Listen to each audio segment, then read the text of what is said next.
Hey folks, how you doing? Welcome back. It's Charlie. It is Friday, February 8th. Excuse me. It's about 1:50 in the afternoon. Just got off work a little while ago. And I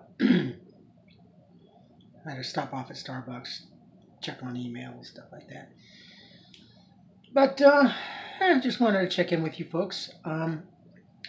Mainly because one of you, um, as diligent as I like you guys, right on. Because someone said, "Well, Charlie, it's been 6 months, and you said to check in with you in 6 months to see how your housing thing is going." Thank you, thank you. See, that goes to show you may be a subscriber, but you also care. You want to know what's going on with this person's life, and I appreciate that. So let's try to get up to speed because, sorry, I'm trying to. I got this bright blind spot. Kind of on the display, it's really nasty, but I don't know how bad it is. Anyway, be my only source of light here. Let's see what's going on. Well, basically, with Section 8, I've already been enrolled. I've done my paperwork. Uh, since there's so many new programs and everything, measure age, measure ABC through 1, 2, 3, whatever there is now, and there's quite a few different programs and agencies that are signed on and helping the homeless and stuff, and that's great. That is fantastic. We need more involvement. We need more people out there to help homeless people. And also now I'm in a different segment. Now I'm low income, poverty stricken. I'm not homeless, so I've graduated, I guess. It sounds kind of weird. I don't know. I'm trying to sort out the ladder. It's weird. Where in the section of the rung of the ladder am I at? So I'm one step above toward from where I am, but I'm still pretty poor. It's pretty evident. But um, it's just a matter now waiting to hear from them. Actually, I have an appointment Monday to go see someone, a caseworker. So I'm going to try to bring up that subject and see if I can't, um, see if they can't find something to help me expedite things a little bit more. Um, yeah, because I'm just dying. Living here is okay and everything, but I've ever since I was out on the streets, I've always wanted, and I knew the possibility of either going to Centennial, which is the apartments over here in Pasadena, the bachelor apartments, or getting a roommate situation like I am in currently involved. And the bachelor apartments was like the last resort. I mean, seriously, just because it's communal living. All you do is have your room and everything. It's communal showers, communal kitchen. And unfortunately, that place, there's a lot of issues and problems. I've been there once, and the people that I know that live there are very unhappy, don't like it. It's very depressing. They've told me that they wish they were back out on the streets because it's easier because it's just when you go make your food and you go back to your room and leaving on your food on the stove and whatnot, um, you'll be lucky if it's there. Literally, I mean, you can't leave your dishes or anything there because they will be stolen. So I put the blame on that on the facility because they should have security guards. They should have camera systems. But from what I have been told by a lot of uh, friends and people that I know that live there, it's just it's an awful place. The one friend that just recently got off the streets, he was reluctant, but he was also at the same time really very scared, just because they've been. And I too have seen a lot of the white vans. The white vans, it's I know it sounds like a conspiracy theory, but there are white vans that go around cities and cities, and they do, especially when it comes prior to the homeless counts, the annual homeless counts that we just came out of, and I think in some counties they're still doing the homeless counts, but it's this time of the year in January that they do homeless counts every county and stuff like that to get their census and everything for their funding and whatnot, what have you. But prior to that, usually a couple days in the evening, late evening or the early mornings, there are white vans that actually go around the area, especially on the Rosemead foothill area. They round up the homeless people. They do that, and then they clean up the sidewalks. Um, it used to be thought that they were doing relocating and helping, but they're not. They're they're not. Homeless people are being ejected and threatened, and basically told that if they come back to a certain area, they're going to be imprisoned, not just ticketed and fined, but imprisoned. So that's that aspect. That's a whole different subject altogether. But I'm now at the mercy of the county and waiting for an opening. And the problem there lies in the fact that there's so little housing available. I mean, you're lucky that if someone moves out and you move in, you're lucky that if the paint is barely dry on the walls. I mean, it's very much a turnover like that. So the process is very quick in entering and exiting, like I got in here. But the process for getting a place is a lengthy time. There's been stories where people have been on Section 8 waiting lists for years and still to no avail. So I'll be as patient as I have to be or will be. I'll just be patient because I don't want to go through that hell back again. So, and yeah, believe it, it's already been, what, 6 months now? I thought it was a dream when I first got that phone call from my case manager, and he told me, yeah, you ready to move in and stuff like that. I was like, shut up, no way, really? Are you kidding? He's like, yeah, it's like, tomorrow. I'm like, okay. So it's gone by that quick. So, and then my contract is for a year, but after the contract expires, then I'll be here on a month-to-month basis lease. So that's no big deal. The best part about it is the deposit that they put down for my name to move into this place. I gotta look through my paper. I don't remember exactly what it was, but it's a lot of money. When the 1 year is up, that deposit stays with me. So wherever I go, whatever deposit was put down there for me, for Charlie Salinas, stays with Charlie Salinas, which means I can use that deposit for another place, whether it's Section 8 or I find a place on my own. That's going to be almost next to impossible. But if I do find a place on my own, I can take that deposit and carry it over to there. So that's great because along with just getting a job and having an address and stuff for homeless people, moving in is just like the deposit is the killer. And for me to have gotten this place here in Pasadena is pretty damn lucky because I've already told you folks about the unwritten rule here in Pasadena when it comes to moving a place. Ask any real estate agent or any landlord or manager, property manager, and they'll tell you that your income has to be, well, actually, now that I found out, it's gone up. Now your income needs to be at least 3 times that of what rent is. So your rent is, let's say on the low end of $1,200 for a 1 bedroom. Your income has to be 3 times that amount. And you have to show proof of that. So yeah, we're not pricing ourselves like Mountain High, California, like Silicon Valley. Yeah, right. How is someone that works minimum wage, just a single minimum wage worker, afford to be able to move into Pasadena, let alone anywhere else here in California. California is just getting outrageous. We're killing ourselves. We're choking ourselves out of real estate affordability. So,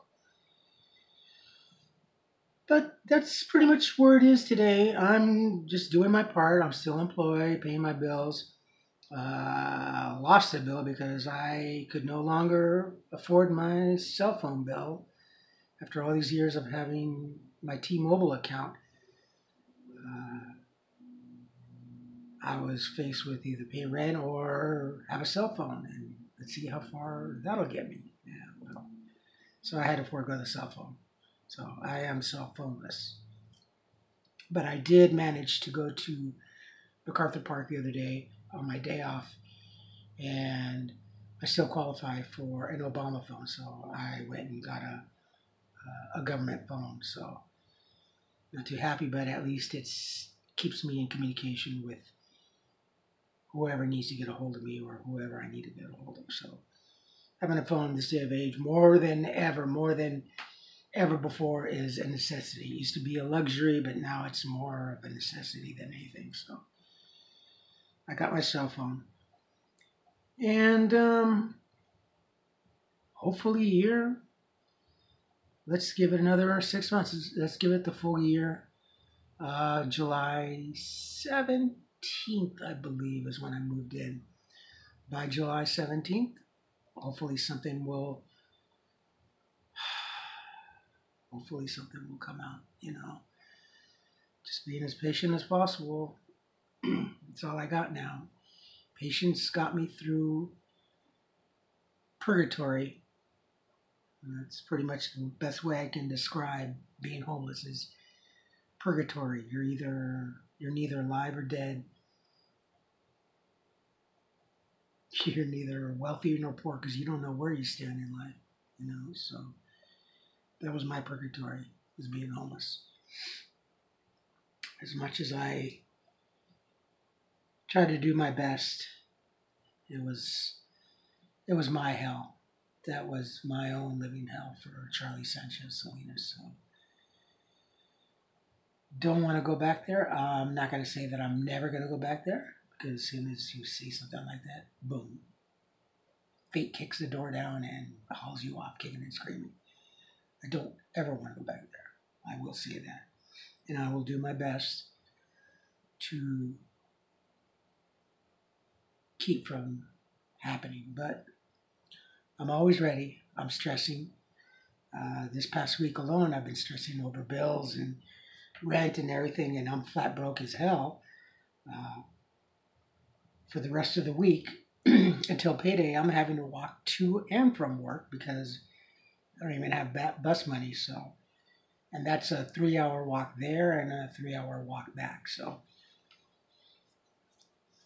but that's no big deal, folks, because think about it. We just recently had the teacher strike.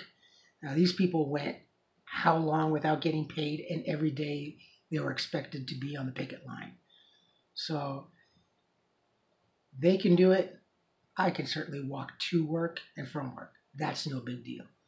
Like I've said, there's other people out there with much bigger problems, and they just resolved this teacher strike. So a lot of those teachers and employees have families and stuff and mortgages and car notes and a lot more bills and everything than I currently have.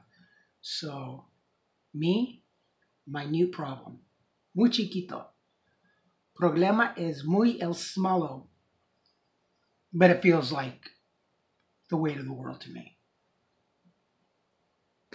So the grass is not always greener. It's just how we tend to our own backyard, right?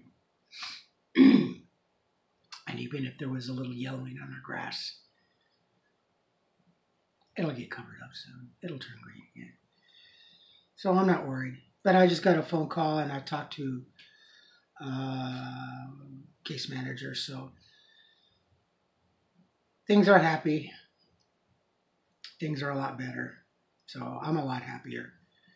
It's just that also with child support, it's kicking my butt. but that's okay. It's one of the first things that I wanted to do was get employed. That was the whole reason why I wanted to get employed, not just to get off the street, but also to start paying my children, you know. The heck with the ex-wife. It's not about them, even though she's so still embittered and angry. And for me, 4 years of not paying child support, I'm sure she probably would say nasty things and say, "Oh, see, your father's probably doing this." Well, whatever, you know, it is what it is. But I'm paying my child support a lot more than what I should be paying. But I'm not gonna fight it. I just need to make sure that I stay on track. So I think that is the last financial surprise to attack my paycheck, I think. So now I got to re-strategize my financial aspects. So I think after, not this pay period, but next pay period, I think I should be right on track. And hopefully our hours are going back up. So yeah, we'll see. We'll see. But definitely, thank you for asking. I know it was you, but thank you for asking. And this is my response to the question: how have you progressed, and what's going on with your housing situation? Yeah. Doing my part and waiting for basically an opening to come up is all we're waiting for. You know, them as well as me waiting for an opening. So patience. It's all good. At least I'm not on the streets. At least I'm not homeless and unemployed, getting nowhere and spinning my wheels like I was last year. But I'm not going to say spinning my wheels, because even when I was working for Sugarfish, it at least got me back to getting acclimated to the working world. Because I really, honestly, when I found out that I got the job, I wasn't sure how I was going to do it, how I was going to handle it. First thing was transportation, and God love him, Mark. He got me my first bus pass, so that helped. That was oh man, love that brother. He's a good man. He's a good person. But it was kind of just a training job. The way I'm gonna look at it is, it was a training job for the real thing, the real McCoy, which is this now Target, in a real life situation, a real responsible situation. Let's just say a real responsible situation, not a real life situation, but yeah. So here I will be to continue until we hear something of an opening. And then I can move on to something bigger and better, right? That's what it's about. So, anyway, my friends, I'm going to chill out, unwind a little bit, play a video game, and just veg out for a little bit and try to get some inner peace. I've just, my brain's been spinning in sixth gear, so it's like, oh, I'm a little bit more eased and relaxed. So anyway, my friends, I will talk to you very, very soon. I will post this video up tomorrow morning. Tomorrow's my day off. But still on my day off, I always go, I get up at the same time, 4:30 in the morning. I'll head to the coffee shop and upload the video. Since it'll be empty, there's no one there. Don't have to fight too much for Wi-Fi service. Yeah, you know. And until then, and as always, my friends, Irving, what's up, bro? Just talked to you this morning. My friend, my coworker, he was surprised to find out that I had a channel. I was like, oh my God, he's freaking out. He's like totally tripping on it. He's a good guy. Really, really good friend. Really, really good friend.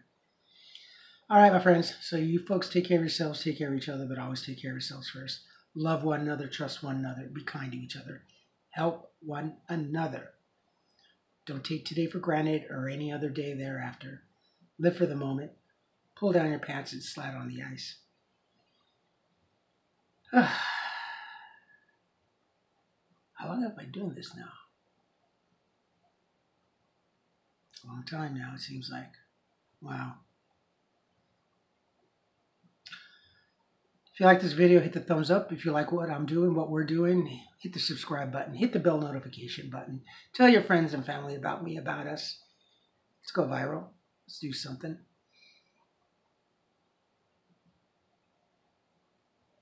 I can still hear Mark when we finally met, and he's like, yeah, when I found you on YouTube, you were so angry. And I think that's pretty much the premises of everybody. And he hit the nail on the head. Yeah, I was just very angry, just injury to insult, bad enough that I was homeless, and I just got the shit knocked out of me and almost died out on the streets. So that always resonates with me. And the secondary thing with Mark, he's like, but no matter what, you always have this smile. You always seem so cheerful. That's what I like. And it's like, well, yeah. Got to make the best of a bad situation. And that goes for any situation or any person. Lemons to lemonade, whatever you want to go with. Just make the best out of it. And one saying that I do not like, that I used to use when I was younger, is, life's a bitch, then you die. Life is life. No one else is in control but you and surrounding. Force of God, force majeure. But we pretty much have the key to our own ignition in life. When we're driving, we're behind the wheel. Sometimes an accident happens and we deal with it, but life isn't so bad. It's just, we can make it better. You know what I mean. All right, my friends. So tomorrow morning I will post this up. I will talk to you tomorrow. I love you all. Bye-bye.